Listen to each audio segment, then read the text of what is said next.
is a very simple one. And, the Mamba mentality simply means trying to be the best version of yourself.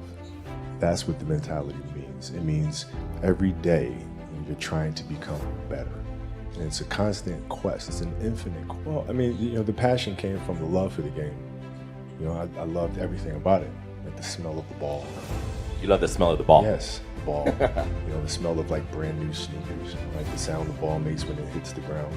Sneakers in the gym. Yeah, the ball going through the net, like all those things I love. And so the passion comes from that, because once you have that love, you just want to be a part of this thing all the time.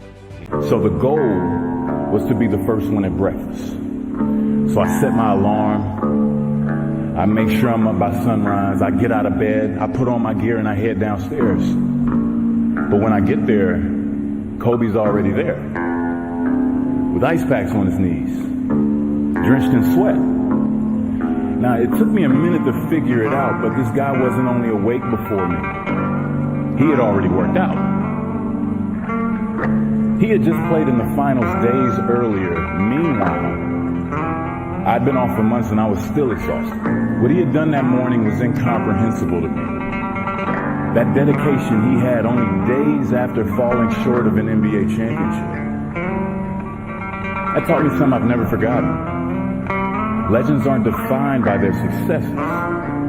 They're defined by how they bounce back from their failures. So many guys tell stories about your work ethic. Yeah. What was really your work ethic like, and for how long did you stay disciplined?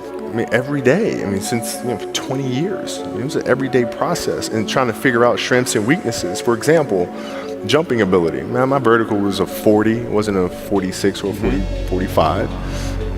My hands are big, but they're not massive. Right? So you got to figure out ways to strengthen them, so your hands are strong enough to be able to palm a ball and do the things that you need to do. Quickness, I was quick, but not insanely quick. I was fast, but not ridiculously fast. Right? So I had to rely on skill a lot more. I had to rely on angles a lot more. I had to study the game a lot more. And but I enjoyed it though. So like from the time I can remember when I started watching the game, I studied the game, and it just never changed.